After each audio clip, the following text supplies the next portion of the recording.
வணக்கம். நான் உங்கள் ஜெகநாதன். கீதை பகவானை விட பெரியது என்று சொல்வோம் என்றால் அதுவும் மிகையாகாது.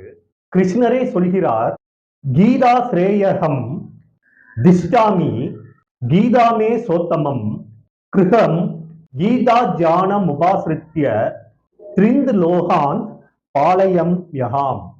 இதற்கு என்ன பொருள் என்று பார்த்தோனா, கீதையை அண்டி நான் வாழ்கிறேன், கீதைத்தான் என்னுடைய சிறந்த வீடு, கீதையின் ஞானத்தை கை கொண்டு நான் மூவுலகையும் காக்கிறேன் அப்படின்ட்டு ஸ்ரீ கிருஷ்ணர். இதை தவிர இந்த கீதையிலே பகவான் மனம் விட்டு பேசுகிறார். என்ன சொல்கிறார் அப்படின்னு பார்த்தோம்னா, இந்த கீதை என்ற ஆணையையே நிறைவேற்றுபவர் ஜெயமின்றி முக்தி பெறுவார். இது மட்டும் இல்லாமல் இதை ஒருவர் கருத்தொன்றி படித்தால் போதும், அவர் செய்யும் ஞான யஜ்ஞானத்தால் நான் வழிபடப்பட்டவன் ஆவேன் அப்படின்னு சொல்றாரு. கீதையை ஊன்றி படிப்பதற்கே இவ்வளவு பொறுமை உண்டு என்று சொன்னால், அதில் கூறியுள்ளபடி ஒருவர் வாழ ஆரம்பித்து விட்டால் இந்த ரகசியத்தை பக்தர்கள் மனதில் ஊன்றி, அதாவது பதிய வைத்து செய்துவிடலாம் அப்படின்ட்டு கூறுகிறார் கிருஷ்ணன். அவர்கள் விரிவாக பரவச் செய்துவிட்டால் அவரை பற்றி சொல்லவும் வேண்டுமா?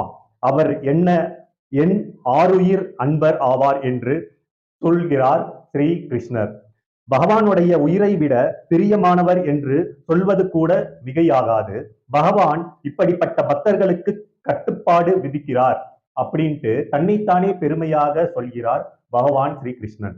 அவங்களோட சித்தாந்தங்களை, அதாவது கொள்கைகளை கடைபிடித்து ஒழுக்கமாக இருப்பவர்கள் பிரியம் நற்குலம் உள்ள பெரியோர்களுக்கு கூட இருக்கிறதோ இல்லையோ, அவ்வளவு பிரியம் உங்கள் உயிர் மீது கூட அவர்களுக்கு இல்லை என்பதை நான் இங்கே காண்கிறோம்.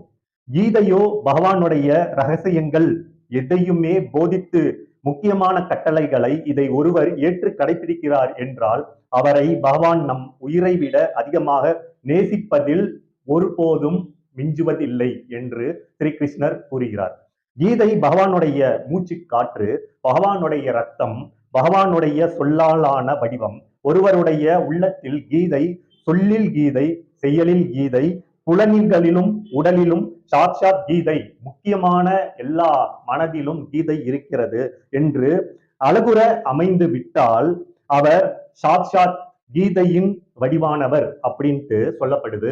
அவரை தரிசனம் செய்வதும் தொடுவதும் அவருடன் உரையாடுவது அவரை நினைப்பது இவை பிறர் கூட தூய்மையாகிவிடும் என்றால் கீதையின் ஆணையை கடைபிடிப்பவர்கள் பற்றி கேட்பானேயானால் உண்மையில் கீதைக்கு இணையாக உலகில் யஜ்ஞானத்தையோ தானத்தையோ தவத்தையோ புண்ணிய கீர்த்தியையோ வக்கரத்தையோ அடக்கத்தையோ உபவாசம் முதலிய நற்பலன்களை சொல்லித்தர வேண்டும் என்று கீதையிலே சொல்லப்பட்டிருக்கிறது. கீதை சாட்சாத் பகவான் ஸ்ரீ கிருஷ்ணனுடைய முகத்தாமரையில் இருந்து வெளிவந்த திருவாய் மொழியாகும். இதை தொகுத்தவர் ஸ்ரீ வியாச பகவான்.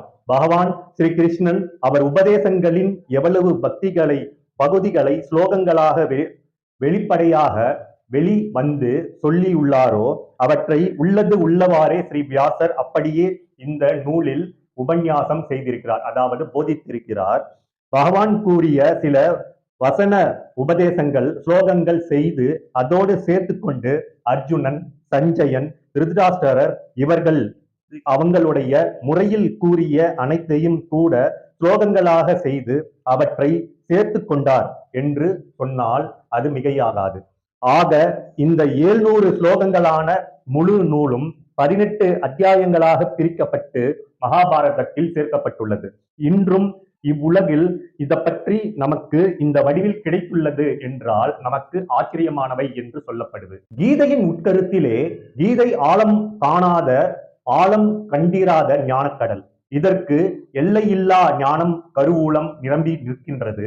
இதன் தத்துவத்தை தெளிவாக சொல்வதற்கு திக்கெல்லாம் சென்று புலமையினால் வெற்றி பெற்ற அரிய பெரிய வித்வான்கள், ஆராய்ச்சியாளர்கள், மகான்கள் இவர்கள் எல்லாமே அவங்களுடைய சொற்களில் இருந்து தத்துவத்தை விளக்கி இயலாமல் போகிவிட்டது என்று ஒரு சித்தாந்த நூலில் எழுதப்பட்ட இந்த பகவத்கீதையின் ரகசியம் என்னவென்றால், முழுமையாக அறிந்தவர்கள் ஸ்ரீ கிருஷ்ணன் ஒருவரே. கிருஷ்ணருக்கு அடுத்தபடியாக ஸ்ரீ வேத வியாசரை எடுத்துக்கொள்வோம். அவருக்கும் இந்த கீதையை பற்றி நன்கு தெரியும். அது மட்டும் இல்லாமல் மூன்றாவதாக ஸ்ரீ அர்ஜுனன் அர்ஜுனன் உபன்யாசம் கேட்டாரே ஒழிய யாருக்கும் போதிக்கவில்லை என்று சொல்லலாம்.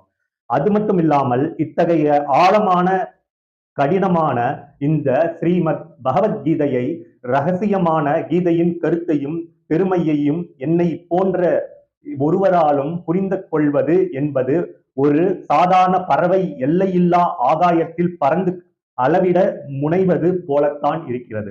கீதை எண்ணிலடங்காத கருத்து கொண்ட ஆழம் என்று கடலில் எவ்வளவு பெரிய ஆழம் இருக்கிறதோ அவ்வளவு பெரிய ஆழத்தில் இருக்கிறது இந்த கீதை.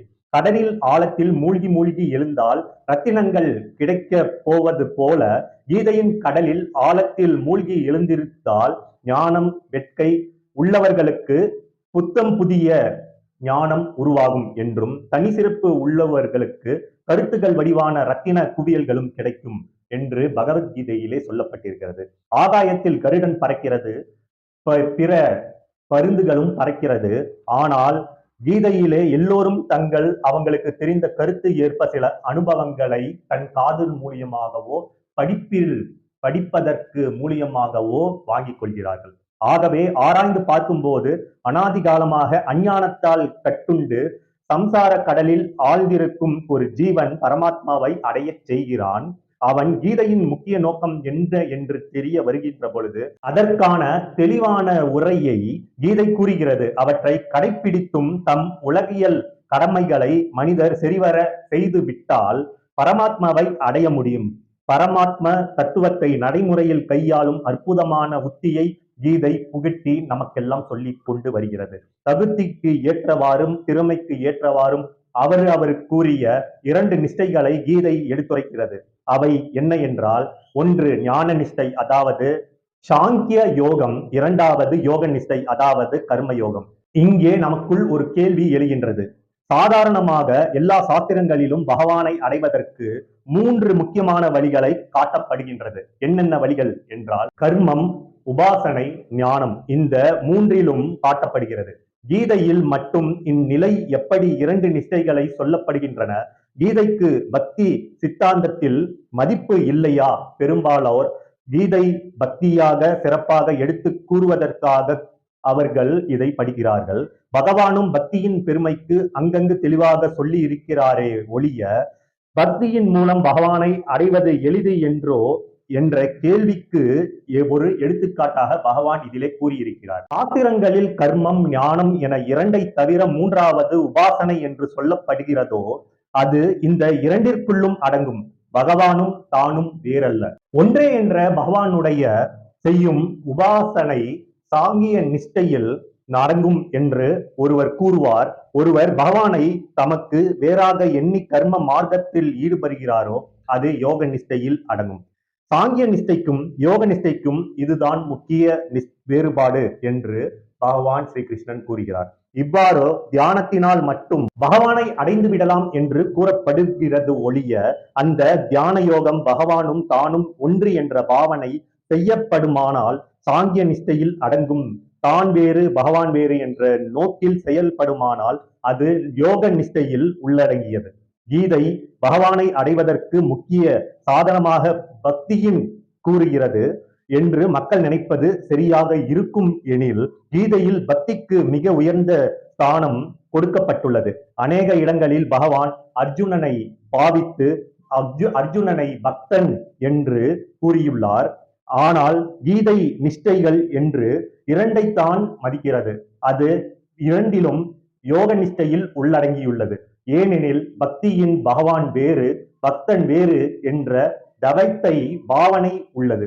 பக்தி யோக நிஷ்டையில் அடங்கியது என்பது யுக்திக்கு பொருந்தாத விஷயம் ஒன்று.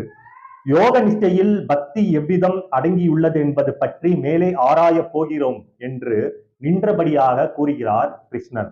கீதையில் பஜனை பூஜையால் மட்டுமே அல்லது தியானத்தினால் மட்டுமே தம்மை அடைந்து விடலாம் என்று பகவான் கூறுகிறார். அதற்கு என்ன பொருள் என்றால், யோக நிஷ்டையை முழுமையாக கடைபிடித்தால் பகவானுடைய வரங்கள் நமக்கு கிடைப்பது நிச்சயமே என்று அந்த பகுதிகளிலுள்ள ஏதேனும் ஒன்றை கடைபிடித்து பட்டாலும் பகவானை அடைந்து விடலாம். பகவான் ஜீவர்களுக்கு இவ்வளவு சுலபமாக தம்மை ஆக்கியுள்ளது அவரது திருவருளேயாகும். மேலும் கீதையில் வரும் ஞானம், கர்மம் என்ற சொற்கள் என்னென்ன பொருள்களில் வருகின்றன என்பது மிகவும் உட்பொருள் பொதித்த ஆழமான விஷயம். கீதையில் வரும் கர்மம், கர்மயோகம், அதே போன்று ஞானமும் ஞான யோகமும் ஒன்றல்ல.